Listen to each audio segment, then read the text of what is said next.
बिस्मिल्लाहिर्रहमानिर्रहीम और अस्सलाम वालेकुम। 16 जुलाई और पाकिस्तान में बुध की शाम। आज की अहम तरीन खबरों में सबसे पहले वाशिंगटन डीसी से फील्ड मार्शल साहब के टाउट्स के कारनामे। कल वाशिंगटन डीसी में लैंटोस ह्यूमन राइट्स कमीशन की कांग्रेशनल हियरिंग हुई, जिसमें यूएस कांग्रेस के बहुत ही इंपॉर्टेंट मेंबर्स ने बैठकर पाकिस्तान पर बात की भी और पाकिस्तानियों की बात सुनी भी। सिर्फ पाकिस्तानी नहीं थे इस पैनल में, पाकिस्तान के बाहर के लोग भी थे, लेकिन बातचीत सारी पाकिस्तान के बारे में हुई। बातचीत हुई कि पाकिस्तान के अंदर इस वक्त क्या चल रहा है। यह खबर तो आप तक पहुंच चुकी है, लेकिन अब मैं आपको बताऊंगा कि वहां पर फील्ड मार्शल साहब के जो टाउट्स हैं वो उससे पहले और बाद में क्या कुछ करने की कोशिश करते रहे। पहले मैं इसका क्रेडिट दे दूं कि इसका इनिशिएटिव जो है वो जुल्फी बुखारी साहब ने लिया था इस हेयरिंग का, और उसके साथ साथ कुछ काम यहाँ पर लोकल जो हमारा डायस्पोरा और टीम है उन्होंने भी करने की कोशिश की थी। डॉक्टर उज़मा इसमें पेश थी, पाक पैक की जो प्रेसिडेंट है, उनको भी मुबारकबाद। लेकिन इसका मेजर इनिशिएटिव जो है वो जुल्फी बुखारी साहब ने लिया था। वो कल वहाँ पर बहुत अच्छा बोले भी, और उनको इस तमाम काम करने पर हम खुसूसी मुबारकबाद भी देते हैं और सताइश भी करते हैं कि वो ऑल द वे लंदन से आए और यहाँ पर आके उन्होंने इस कांग्रेशनल हेयरिंग के अंदर पार्टिसिपेट किया। अब चलते हैं ज़रा फील्ड मार्शल साहब के जो टाउट्स हैं उनके कारनामों पर। अब सबसे पहले तो उनकी पूरी भरपूर कोशिश थी कि इस हेयरिंग को जो है वो नाकाम बनाया जा सके। सबसे पहले तो उन्होंने अपने टाउट्स को वाशिंगटन डीसी में छोड़ा, जिन्होंने भरपूर कोशिश की कि इस हेयरिंग को कैंसिल करवा दिया जाए। उसके बाद यह भी कोशिश की गई कि इस हेयरिंग के पैरेलल कोई और हेयरिंग रखवा दी जाए। ये तमाम कोशिशें साथ साथ चलती रहीं कि पहले हेयरिंग ही कैंसिल करवा दें, नहीं तो डाइवर्ट करने के लिए कुछ और इसी टाइम के ऊपर रखवा दिया जाए। और फिर आखिरी कोशिश ये भी की गई कि अंदर से कुछ लोगों से कहलवाया जाए कि इस हेयरिंग पर बातचीत ना की जाए, या जुल्फी बुखारी या दूसरे जितने भी यहाँ लोग थे उनको सुना ही ना जाए। या नाम नहीं लूँगा, लेकिन बदकिस्मती ये हुई कि जिन लोगों ने ये ईमेल्स की, अब ये नहीं कहा जा सकता कि वो ज़रूरी किसी बैरूनी एजेंट के कहने पे की या अंदर से जेलसी, जो इंटरनल जेलसी होती है पार्टी के अंदर, उस वजह से, लेकिन पार्टी के अंदर से कुछ लोगों ने लैंटोस ह्यूमन राइट्स कमीशन को ईमेल्स की और ये कहा कि आप इस हेयरिंग को कैंसिल कर दें। यहाँ तक उसमें लिख दिया गया कि कोई भी और इमरान खान को रिप्रेजेंट नहीं कर सकता माँ सवाए उनके दो बेटों के।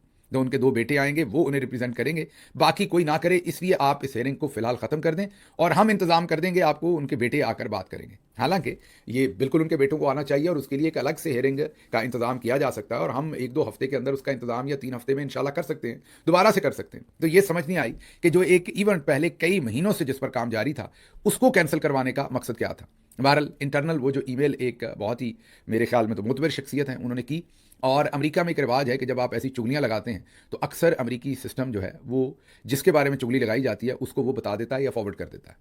तो लैंटोस ह्यूमन राइट्स कमीशन वालों ने वो ईमेल एज इट इज़ आगे फॉरवर्ड कर दी। आगे फॉरवर्ड का मतलब है कि वो तमाम लोग जो कल उस हेयरिंग में मौजूद थे, मुझ समेत, वो ईमेल उन तक पहुंच गई। जाहिर है सबसे पहले वो जुल्फी साहब, लॉयर्स और दूसरे जो उसके पार्टिसिपेंट्स थे जिन्होंने उसमें बोलना था उन तक पहुंची, हम तक पहुंची, और फिर जाहिर है वो पूरी पार्टी के अंदर भी वो ईमेल पहुंच चुकी है।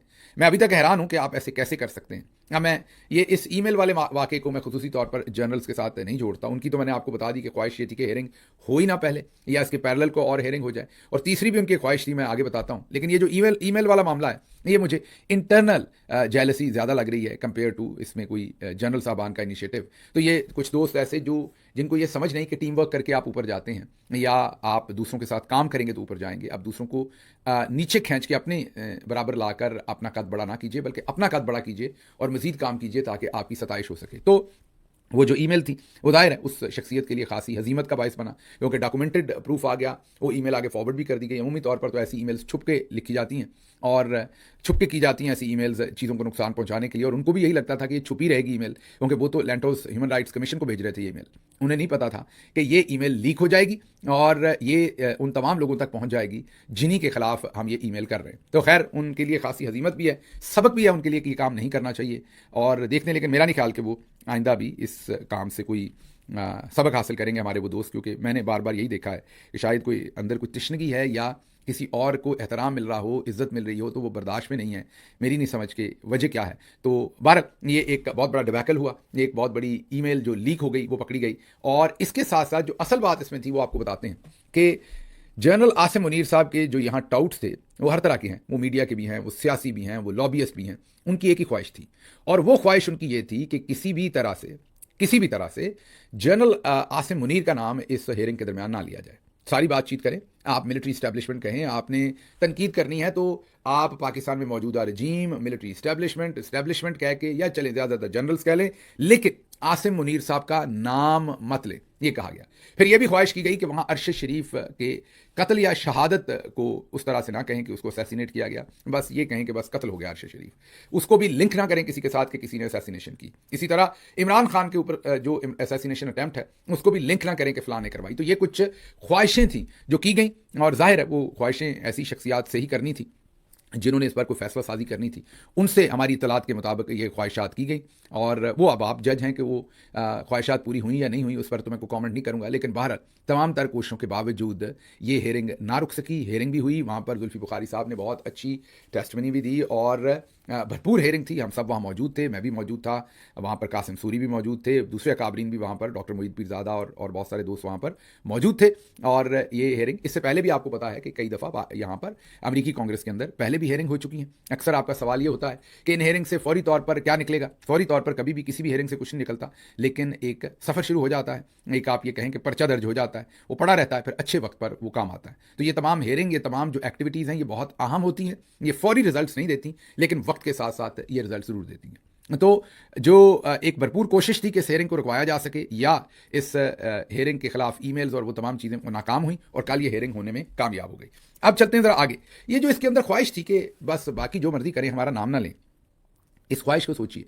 हालांकि आपने देखा कि पानी लाहौर में था, और लाहौर में से पानी निकालने की जिम्मेदारी मरीम नवाज साहबा की है और पंजाब गवर्नमेंट की है।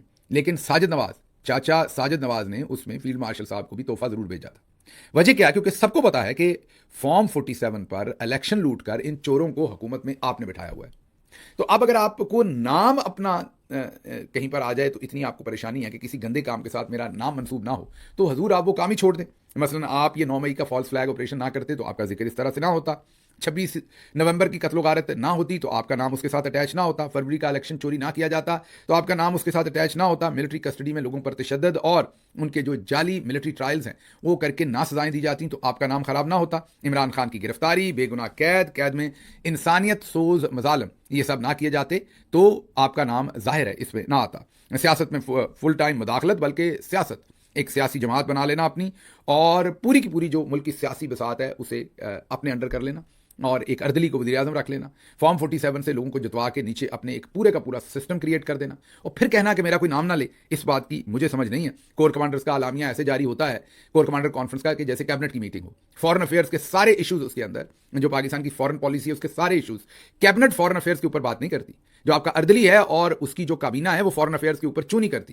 कैबिनेट की मीटिंग्स में कभी भी उन इशूज़ के ऊपर बात नहीं की जाती जो कोर कमांडर कॉन्फ्रेंस के अलामिये में लिखा होता है।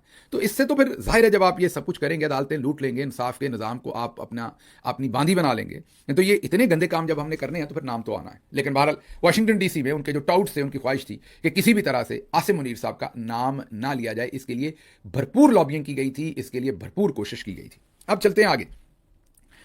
चाइना और कुछ और अहम मुल्कों ने मिलकर एक फोरम बनाया है जो मिलने जा रहा है अगले हफ्ते। इसमें 20 के करीब मुल्क हैं। मुल्कों के नाम, अहम मुल्कों के कुछ के नाम मैं आपके सामने रख देता हूं, सारों के नहीं। इसमें चाइना है, अल्जीरिया है, बांग्लादेश है, बोलिविया है, ब्राज़ील है, चिले है, कोलंबिया है, क्यूबा है, इसके अंदर इंडोनेशिया है, आयरलैंड है, लेबनान है, मलेशिया है, और फिर Namibia, Oman, Portugal, Spain, Qatar, South Africa, Turkey, और भी कई मुल्क हैं, और पैलेस्टाइन भी है। जाहिर है ये 20 मुल्क हैं, और ये 20 के 20 मुल्क इकट्ठे हो रहे हैं और ये डिक्लेयर कर रहे हैं कि कंक्रीट मेजर्स लेने चाहिए against Israel's violation of international law. जो इसराइल ने गजा के अंदर सब कुछ किया और इंटरनेशनल लॉ की वायलेशन की है, उसके खिलाफ कंक्रीट मेजर्स डिक्लेयर करने ये मुल्क जा रहे हैं। 20 मुल्क हैं, मैंने आपको गिनवा दिया। इसमें अगर देखें तो टर्की भी है, इसके अंदर ओमान भी है, इसके अंदर कतर भी है, इसके अंदर चाइना भी है, जैसे मैंने साउथ अफ्रीका भी है। मतलब बड़े अहम मुल्क इसके अंदर हैं, लेकिन इसमें पाकिस्तान मिसिंग है। जी हाँ, इसमें पाकिस्तान जो है उसका कहीं कोई नामो निशान नहीं है, और ना ही पाकिस्तान के अंदर ज़्यादातर मुसलमान मुल्क मिसिंग है। लेकिन अगर हम देखें तो इसमें ज़ाहिर है कुछ मुसलमान मुल्क अफ्रीका से और मिडल ईस्ट से, जैसे कतर और ओमान है, वो हैं भी, लेकिन पाकिस्तान इसमें से मिसिंग है। हालांकि पाकिस्तान हमेशा, जब से पाकिस्तान बना है, वो इजराइल फ़लस्तीन के मामले पर हरावल दस्ते में फ़लस्तीनियों के हकूक़ की बात करता रहा है। लेकिन अब क्योंकि फील्ड मार्शल साहब, मेरा ख्याल है सदर ट्रंप के साथ वो वादे वईद कर आए हैं, जिसके बाद वो इस पोजीशन में नहीं है कि अब पाकिस्तान जो जायज़ हकूक़ की बात करने की बात है, मसलन जो चाइना, ब्राज़ील, बोलिविया कर सकता है, बांग्लादेश कर सकता है, जो साउथ अफ्रीका कर सकता है, टर्की कर सकता है, ओमान, कतर कर सकता है, इंडोनेशिया कर सकता है, हम मलेशिया कर सकता है, हम वो भी करने से कासर हैं। तो लेबनान कर सकता है, सबसे बड़ी बात है कि उसमें लेबनान भी शामिल है। तो पाकिस्तान की हालत देख लीजिए कि पाकिस्तान अंदर, तो आपको पता ही है कि आसिम मुनीर साहब जो हैं और उनकी रजीम किसी को फ़लस्तीन का नाम नहीं लेने देते। कोई झंडा उठा ले तो उसको गिरफ्तार कर लेते हैं, कोई एहतजाज करे फ़लस्तीन के नाम पर तो उसको गिरफ्तार कर लेते हैं। और यहाँ पर बड़ी इंपॉर्टेंट बात है, जो डिफेंस मिनिस्टर है मुल्क का, वो रात को खांसी का सिरप पी के रात 11 बजे से सुबह के 3 बजे के दरमियान में ट्वीट्स करता है, जिसमें उसकी गैरत जागती है। वो उनकी कुल वक्त ही जो है वो गैरत नहीं जागती, वो महदूद मुद्दत के लिए, आपने पढ़ा होगा ना, ये ऑफर आपके लिए महदूद मुद्दत के लिए, तो उनकी गैरत महदूद मुद्दत के लिए जागती है। ख्वाजा आसिफ साहब की मैं बात करता हूँ, रात 11 से सुबह 3 बजे के दरमियान जब खांसी का सिरप उन्होंने ज़्यादा कसीर तादाद में पी रखा होता है, तो उनके अंदर फिर कुस्तुनतुनिया का एक मुजाहिद जागता है, घोड़े पर बैठता है लड़खड़ाता हुआ, क्योंकि खांसी के शरबत से ज़रा बंदे को सही तरीके से घोड़े की रकाब में पाँव भी नहीं आता। वैसे भी ख्वाजा साहब तो चलते भी आपको पता टेढ़े ही हैं, वो घोड़े पर भी टेढ़ा ही बैठते होंगे, लेकिन घोड़ा तो नीचे से सीधा ही होगा ना, जितना भी टेढ़ा बैठेंगे। तो बहरहाल वो किसी ना किसी तरीके से बैठते हैं उस घोड़े के ऊपर और फिर दागते हैं ट्वीट कि देखें ये गैर मुस्लिमों को ख्याल है फ़लस्तीन के बारे में, हम मुसलमान बेशर्म है, लेकिन ये समझ नहीं आती कि खुद को ही कह रहे होते हैं बेशर्म। और सुबह उठ के ख्वाजा साहब फिर वही बगैरती की चादर के ऊपर थोड़ा सा ठंडा पानी फेंक के ओढ़ के पंखा चला के सुकून से बगैरती की नींद सोते हैं। माजरत ये बगैरती वाले लफ्ज़ पर, लेकिन है ही ये। लेकिन रात को उन्हें गैरत आती है, तो इसका मतलब ये है कि ख्वाजा साहब की गैरत का जो खांसी का शरबत है उसके साथ गहरा लेना देना है। अगर दुनिया में से खांसी का शरबत खत्म कर दें तो ख्वाजा साहब के अंदर जो थोड़ी बहुत गैरत का मादा है वो बिल्कुल ही खत्म हो जाएगा, नापैद हो जाएगा। जैसे डायनासोर नापैद हो गए हैं और बहुत सारी चीज़ें नापैद हो गई दुनिया में, तो अगर ख्वाजा साहब की गैरत को जिंदा रखना है तो फिर ये ज़रूरी बनाइए कि खांसी का शरबत जो है वो दुनिया में भी मिलता रहे और ख्वाजा साहब को भी मिलता रहे। बहरहाल अब पाकिस्तान जो है वो बिल्कुल इस फोरम का हिस्सा नहीं बन रहा। इसके ऊपर जो इवन न्यूट्रल लोग हैं जैसे मुशाहिद हुसैन सैयद, उन्होंने भी खासी तनकीद की है कि पाकिस्तानी हुकूमत क्यों नहीं इस फोरम का हिस्सा बन रही। जब इतने मुल्क और बन रहे हैं तो हम क्यों नहीं बन रहे? हमने क्यों बनना है? हम तो पहले ही इमरान खान को जेल के अंदर रखने का और अपनी एक्सटेंशन का और अपनी हुकूमत को तूल देने का सौदा जो हम कर रहे हैं और उसमें हमने बेच दिया है इस सारे इशू को भी। तो आप पाकिस्तान, पहले भी पाकिस्तान कुछ नहीं करता, मजीद भी पाकिस्तान कुछ करता हुआ नजर नहीं आएगा। अच्छा जी, FBI ने पाकिस्तान में मौजूद ईरानी सफ़ीर को इंतहाई मतलूब अफराद की फहरिस्त में शामिल कर लिया है। FBI ने इस्लामाबाद में तैनात ईरानी सफ़ीर रज़ा अमीरी मुकद्दम को 2007 में एक US एजेंट बॉब नामी एक US एजेंट था, उसके अगवा में इन्हें मुलव्वस करार देकर इन्हें इंतहाई मतलूब अफराद में जो है वो शामिल कर लिया। मेरे ख्याल में तो ईरानी सफ़ीर को फौरी वापस चले जाना चाहिए, क्योंकि जो हालात हैं पाकिस्तान के इंतहाई मतलूब हैं। सफ़ीर पकड़ के ना हम दे दें आपको, हमारा तो पता ही है, हमने अफगान सफ़ीर भी पकड़ के दिया था माजी में, याद है ना आपको। तो हम कहते अपने आप को नंबर 1 है, लेकिन करतूतें हमारी नंबर 1 वाली रही कभी नहीं है, बल्कि नीचे से नंबर 1 वाली करतूतें। तो अब जो सफ़ीर रज़ा अमीरी हैं वो अगर तो पाकिस्तान में रह गए तो मेरा ख्याल है वो पकड़ के FBI को दे दिए जाएंगे, मेरा तजिया है। और वैसे अच्छा तो यही है कि वो नीवे नीवे होकर अपने मुल्क अगर निकल गए तो बच जाएंगे, वरना ये पकड़ कर किसी भी वक्त हमारे फील्ड मार्शल साहब जो हैं वो उन्हें फील्ड हाजिर कर देंगे और पकड़ कर कहीं अमेरिका के सपोर्ट ना कर दें। अगली खबर, हुकूमत ने रातों रात पेट्रोल की कीमत में 5 रुपये और डीजल की कीमत में 11 रुपये 37 पैसे फी लीटर जो है वो इजाफा कर दिया।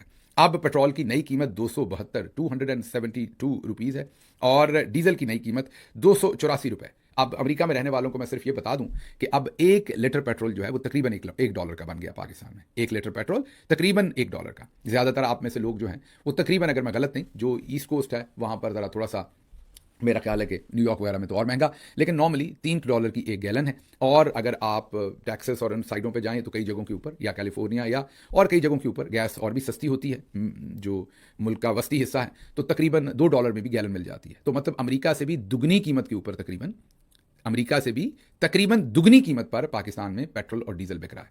मतलब अमेरिका में जो आप पैसा देते हैं पाकिस्तान में उससे दुगना पैसा देके उतना पेट्रोल या डीजल आपको लेना पड़ता है। ये इस हुकूमत ने हिसाब किताब बना दिया। नवाज शरीफ साहब ने कहा था कि पेट्रोल की कीमतें बढ़ाकर रात को डाका डाला गया। अब नहीं कहा, ये इमरान खान साहब के ज़माने में ये कहा गया था कि ये पेट्रोल के ऊपर बहुत मुजाहरे भी करते थे, आपको पता है।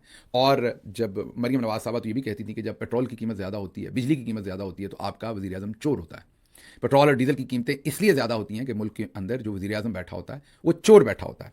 अब आप ये भी सुनते आए हैं कि स्टॉक एक्सचेंज बहुत ऊपर जा रही है और स्टॉक एक्सचेंज जो है वो पिछले दिनों भी मुबारकबाद आपको दी जा रही थी। अब अहमद वड़ाइश साहब ने एक तजिया किया है, उन्होंने कहा स्टॉक मार्केट ऊपर पेट्रोल ऊपर। उन्होंने कहा एक दफ़ा स्टॉक मार्केट थोड़ी नीचे करके देख लें, हो सकता है पेट्रोल भी नीचे आ जाए। स्टॉक मार्केट के ऊपर होने से आम बंदे को तो फ़ायदा नहीं है, लेकिन उसके ऊपर होने की वजह से पेट्रोल भी गुस्सा खा गया और वो भी ऊपर चला गया है। वैसे ही आपको याद है ना वो बॉल्स, वो जो वो जो नखरे उठाए हुए थे, फील्ड मार्शल साहब के नखरे नहीं उठाए हुए थे, वो दो हाथ थे, एक जनाना हाथ था पंजाब की तरफ, उसकी साइड थी, और पिंडी की तरफ कह लें, चले पंजाब नहीं तो वो उस तरफ जनाना हाथ था और एक मर्दाना हाथ था, दो बॉल्स थे, एक बॉल बड़ा था एक छोटा था, वो रातों रात लगा दिए गए थे। लगाए तो जाहिर है चौधरी साहब की सताइश में ही थे कि चौधरी साहब खुश होंगे, चौधरी साहब कहेंगे देखें जो कमरों के अंदर होता है वो अब सबको बता दिया गया कि ये करोगे तो आगे जाओगे, तो वो डिपिक्शन सामने लगा दी गई आपको आपके जैसे। वैसे मेरे ख्याल में तो अब सुप्रीम कोर्ट ऑफ पाकिस्तान के सामने भी वो तराजू जो है, पंजाबी में उसे तकड़ी कहते हैं, उस तकड़ी के दोनों जो बाट हैं, बाट तो वैसे वो होता है जो जो जो उसके अंदर रखते हैं, जो मेजर करते हैं, पलड़े, सॉरी बाट कह दिया मैंने, पलड़े जो हैं उनमें बाट की जगह पर मेरा ख्याल है वो दोनों बॉल्स ही रखते हैं तो वैसे भी सुप्रीम कोर्ट यही करता है कि वो चौधरी साहब की तरफ देखता है, फिर बॉल्स की तरफ देखता है, फिर उन्हें बराबर तोलता है जैसे कहते हैं। लेकिन यहाँ एक मसला है, जस्टिस अमीनुद्दीन काजी साहब, काजी मतलब आपके अंदर काजी साहब की रूह है इसलिए मैं कह रहा हूँ, लेकिन यहाँ पर जस्टिस अमीनुद्दीन साहब एक मसला है, मसला ये है कि वो जो बॉल लगे थे उसमें हमने देखा कि एक बॉल बड़ा है एक छोटा है। अब ठीक है, आपका इंसाफ तो आजकल एक तरफ झुका ही हुआ है, लेकिन बुरा लगेगा ना, सामने लगी हुई तकड़ी जो तराजू है वो एक तरफ झुका हुआ हो, टेढ़ा सा हुआ हो, ख्वाजा आसिफ की तरह टेढ़ा हुआ हो, तो बुरा लगेगा। तो फिर इस सिचुएशन में मेरा मशवरा ये है कि जो हल्के वाला बॉल है ना उस तरफ आप डाल दें। बॉल का मतलब गेंद है, अब आप लोग कुछ और ना समझ लीजिएगा, वो जो क्रिकेट की या कोई भी बॉल्स हैं वो जो लगाए हुए थे इस्लामाबाद में। अब मेरे पे आपको गुस्सा क्या आना है कि मैं क्या इसमें जूम आनी तजिया कर रहा हूँ, अगलों ने जूम आनी चीज़, मैं तो बात कर रहा हूँ, उन्होंने लगा दी वहाँ पर इस्लामाबाद के अंदर, तो मुझे छोड़ दें आप इसमें से। तो बहरहाल वो जिस तरफ छोटा बॉल है सुप्रीम कोर्ट में, तो वो तकड़ी तो बड़े बॉल वाली नीचे चली जाएगी, तो मेरा मशवरा ये कि वहाँ अर्दली को बिठा दें साथ, छोटा सा है वैसे भी मुन्ना सा, उसे उठा के बीच में रख दें, और अर्दली जब आप बिठा दें, वैसे भी अर्दली बॉल का ही काम कर रहा है आजकल, तो वैसे भी बेचारा जो है वो आपको पता ना क्रिकेट का बॉल पॉलिश करते रहना पड़ता है, तो फिर वो स्विंग अच्छी करता है, फिर वो विकेट निकालता है, तो वैसे भी अर्दली साहब जो है वो पास बैठ के कपड़ा शपड़ा उन्हें दे दे या तेल शेल दे दे, तो वो बैठ के जो है वो जो गेंद पड़ा होगा, क्रिकेट वाला होगा ना, छोटे वाला क्रिकेट वाला होगा, बड़े वाला किसी और स्पोर्ट्स का होगा, तो वो बॉल पॉलिश करते रहे अर्दली साहब, और सुप्रीम कोर्ट की तकड़ी भी बराबर तुलती रहेगी, कुछ थोड़ी सी इज्जत रह जाएगी। लेकिन ये मशवरा मेरा जरूर है कि जो कुछ सुप्रीम कोर्ट कर रही है वो तकड़ी के दोनों पलड़ों के अंदर एक एक बॉल रख दें, वो जो उधर से उतारा ना बॉल वो सुप्रीम कोर्ट के सामने लगा दें, यकीन करें सबसे बेहतर डिपिक्शन जो है वो यही होगी। तो बहरहाल अब हमें ये समझ नहीं कि रातों रात ये सब कुछ ऊपर नीचे तो हो रहा है, बॉल भी ऊपर नीचे हो गए हैं आपको पता है, और कीमतें भी ऊपर नीचे हो रही हैं, और अब यहां पर लोग तो बहुत सारी बातें कर रहे हैं, लोग अब ट्वीट कर रहे हैं, आसमा शराजी साहबा के इश्तिहार दे रहे हैं तलाश गुमशुदा के। आपको बताइए बहुत परेशान थी जब महंगाई होती थी, वो हमारे मंसूर अली खान लौंडा लपाड़ा जी, वो अगर 1 रुपया पेट्रोल महंगा हो जाता तो वो पिटना शुरू हो जाते थे, ऐसा लगता था कि देहांत हो गया किसी का, मतलब कि बहुत बुरा काम हो गया उनको। मैंने एक दफ़ा पेट्रोल वाले एंकर कह दिया था, तब से मेरे बड़े दुश्मन है, असल दुश्मनी तभी से शुरू हुई थी, मैंने वो ट्वीट कर दिया, नीचे एक ट्रेंड बना दिया, तो वो टॉप ट्रेंड हो गया पाकिस्तान में।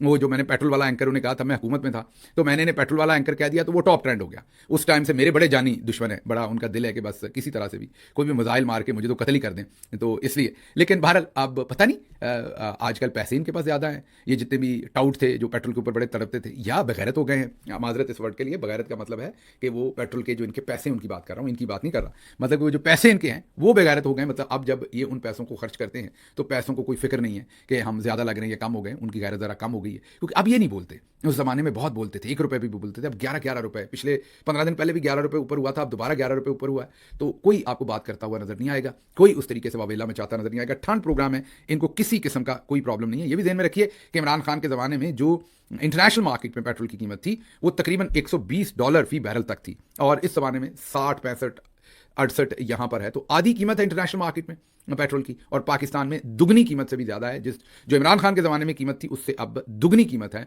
तकरीबन दुगनी कीमत है पेट्रोल की इनके ज़माने में। तो आप खुद ही अंदाज़ा लगा लीजिए कि इन्होंने पाकिस्तान का हाल क्या कर दिया। इसके साथ ही मुझे यहाँ से इजाज़त दीजिए, अल्लाह आपका हामी और नासिर हो, पाकिस्तान जिंदाबाद।